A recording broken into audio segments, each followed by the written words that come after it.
Good afternoon, one and all. This is Yvonne Mason once again coming to you on a Sunday afternoon in South Florida. I am a best-selling author in the independent realm, and today I want to talk about something that is not something that we discuss all the time, or not something that is easy to discuss, and that is about loss. About the death of a young person who has not grown old, and sometimes we think that they have not lived their life. However, in this instance, I beg to differ. I want to read you a story. It's a true story. It happened to our family about 4 months ago. And the name of this story is called Flying High. The year was 2001, a year that will forever stay imprinted on my mind. My oldest daughter just informed me she was going to have yet another child. This would be her fifth. I was not happy. She was not married, but this time it was different. The father of this child wanted her and the other children. He loved her and wanted to marry her. I must admit he was not what I would have wanted for my daughter. He was on a fast track to self-destruct. He had lost his parents by the time he was 15, his mother to a shotgun blast and his father to a heart attack. He had lost a sister that raised him to murder via cut brake lines on her car, and he was a train wreck. But Brandy saw something in him, something good and decent and kind. If I were to say the path they chose was easy, I would be lying. It was not. John still had to work through grief of losing his loved ones. He had unresolved anger issues. He was constantly put down by other family members. He had to work through words that had been said to him that were unkind and destructive. He had to understand that inside was a good and decent man, one who could make something of himself. But he was not quite there yet. That is, until the day his daughter was born. He always said that she saved him. Little Remonda Victoria. She was named after the aunt who had been murdered. She was a free spirit from the very first day. Her face lit up her daddy's world. Life took an upswing. The man who thought he would never get a driver's license did. He provided for his family on a chicken farm, a job that was 24/7 and never ending. He never complained, he just worked. When the opportunity rose for John to do something he never thought possible, Remonda encouraged him. He became a volunteer firefighter in their county, and then took it one step further and became a certified first responder. She was so proud of him, and in turn he became proud of the man he was becoming. Her mother worked as a server in the local restaurants and worked the farm on the weekends. The older children learned how to work on this farm, all but Remonda. The owner of the farm would not allow visitors to the home. He always wanted to know who was there and why.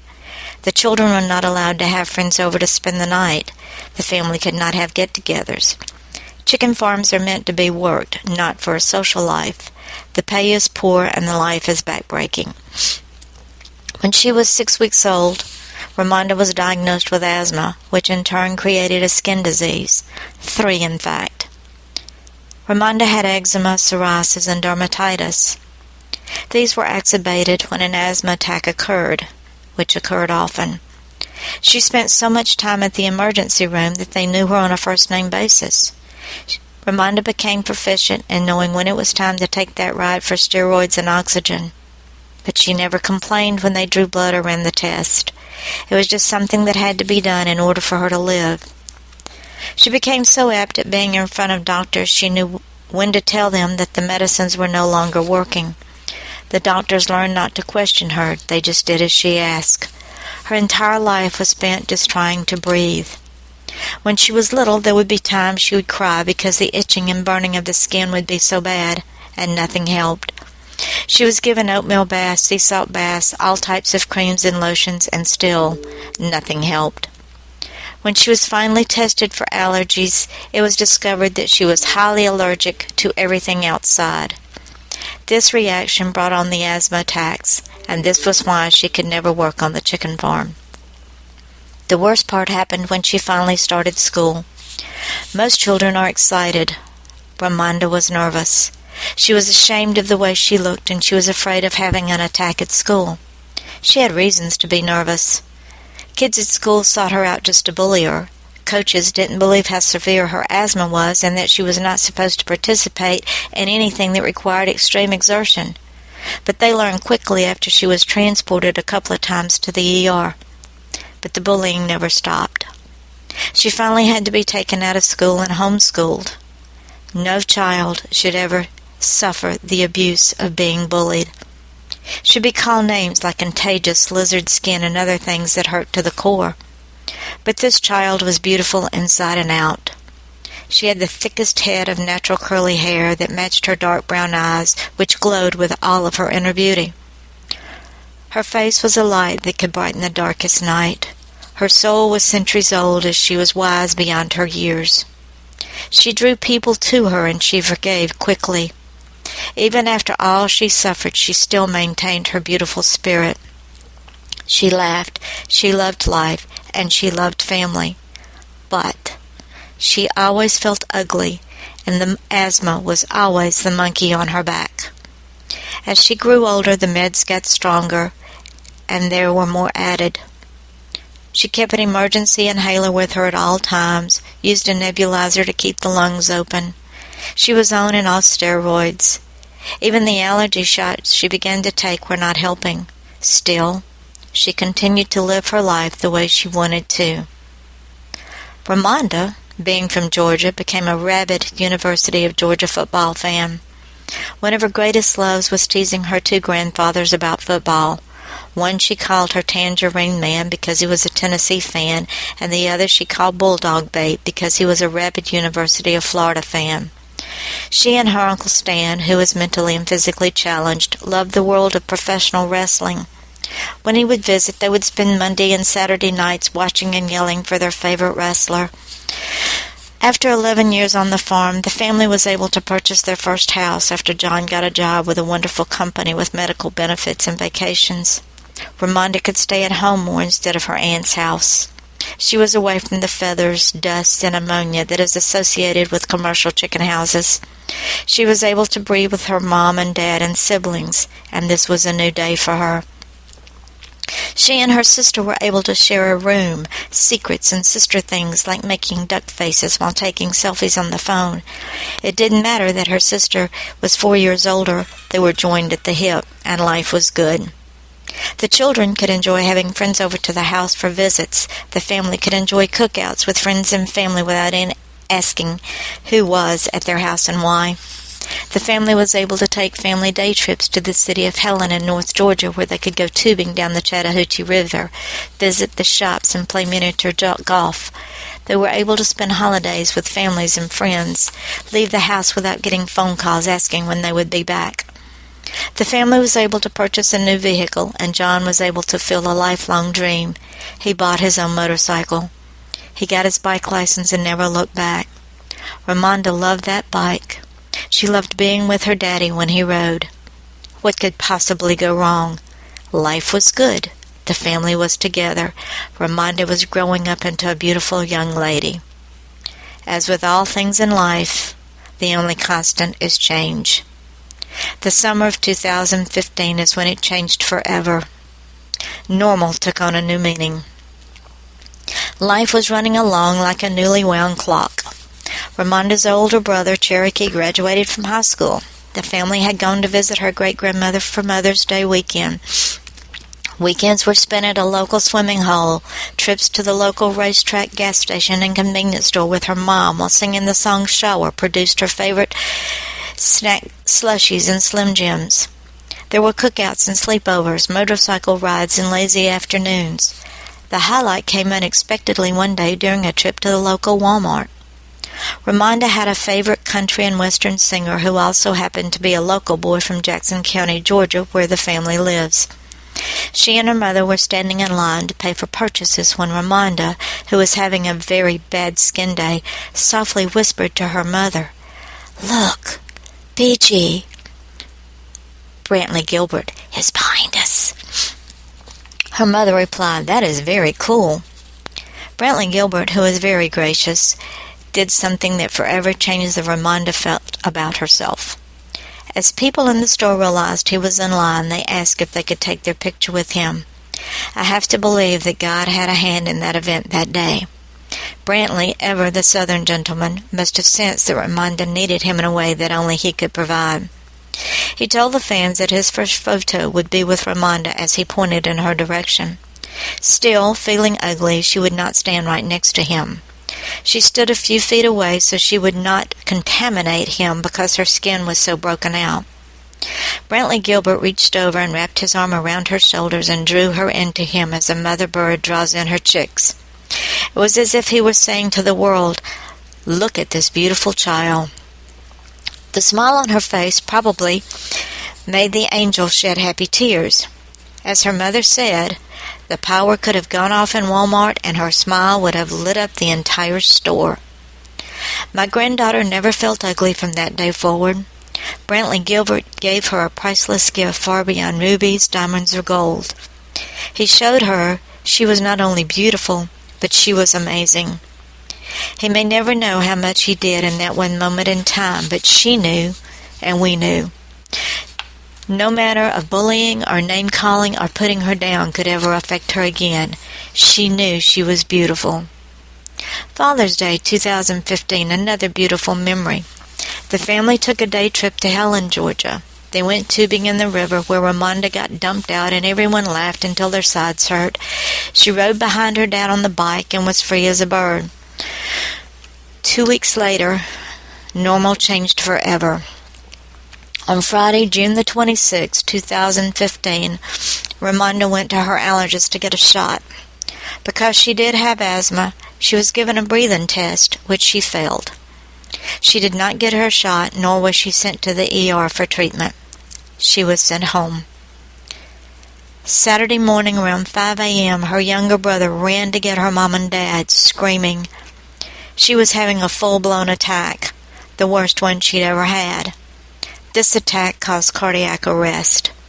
Her dad, John, went into first responder mode. He quickly started CPR and got her heartbeat impulse back. When the EMTs showed up, one of them was less than stellar. The call had been a code blue, so it would stand to reason they would bring in the machine to shock the heart. They did not. It was a male and female team.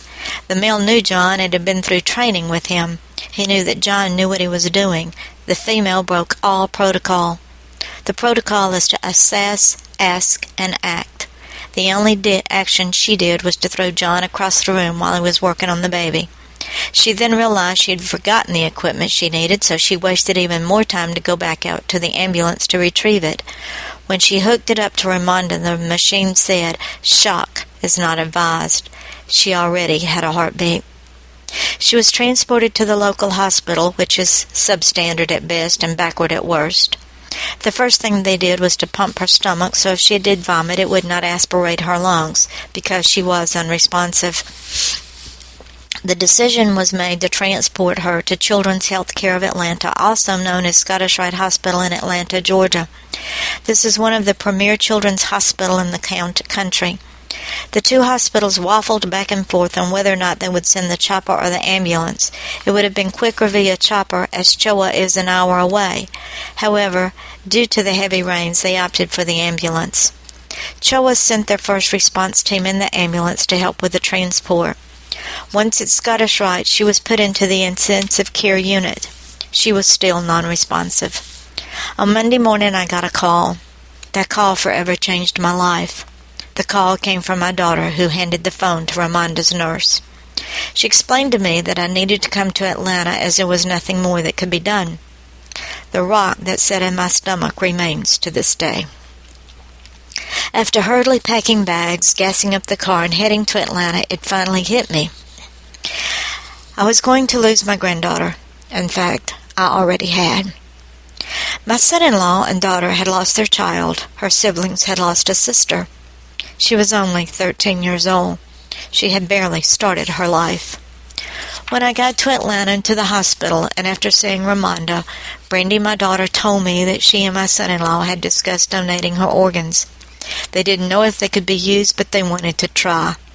Remonda would have wanted to. You see, she appreciated who she was, and she appreciated others. On Wednesday, the next day after my arrival, we were told that our Remonda was indeed brain dead and that the only thing keeping her alive was the life support she was connected to. In all of the years I have dealt with doctors, I have never seen one weep with the family. This doctor did. She wept. After being told in such a compassionate manner that our baby was gone, we talked with Georgia Lifelink, and they explained what would happen and the timeline it would happen in. We had 24 hours with Remonda before they took her down to remove her organs and get them into the donors.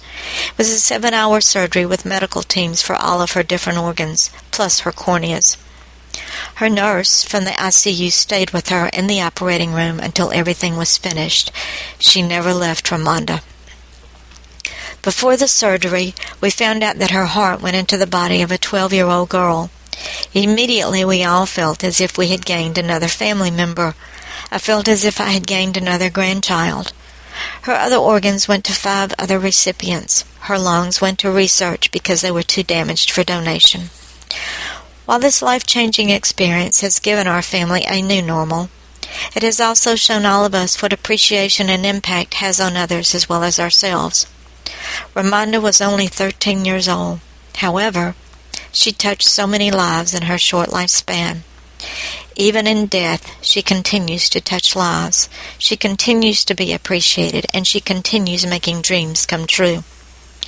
At her wake, the funeral home could not hold the 300-plus people who came to say their farewells, and the day of the funeral, the chapel did not even have standing room. Normally, it holds over 200 people. There were people standing in the hallway and outside during the funeral. The procession was over a mile long and took 3 different law enforcement agencies to escort it to the cemetery. How many people can say they had that much of an impact at the end of their life? I would dare to say very few. The point of this story is not that we lost Remonda. Death happens to us all. The point is that we had this beautiful old soul for 13 wonderful years. And in those 13 years, she left a legacy of love, appreciation, and kindness that is as rare as a perfect diamond. The lesson to be learned is not life or death which defines us. It is what we do with the time we have. It is the appreciation we have for ourselves and for others. It is the dreams that we make a reality. It is our footprint that we leave behind. Fly high, my sweet child.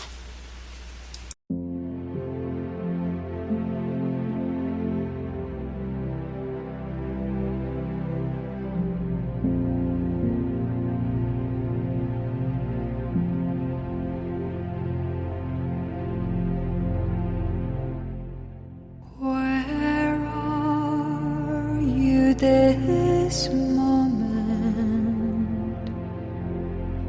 Only in my dreams. You're missing, but you're always a heartbeat from me. I'm lost now without you. I don't know where you are. I keep watching, I keep hoping, but time keeps us apart. Is there a way I can find you? Is there a sign I should know? Is there a road I could follow to bring you back home?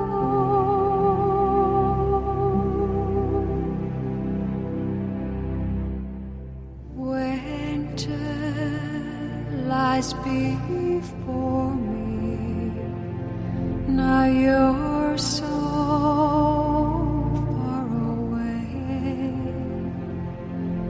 in the darkness of my dreaming, the light of you will stay. If I could be close beside you, if I could be where you are, if I could reach out and touch you and bring you back home.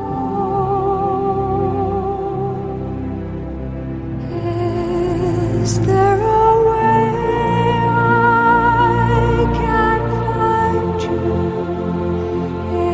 Is there a sign I should know? Is there a road I could follow to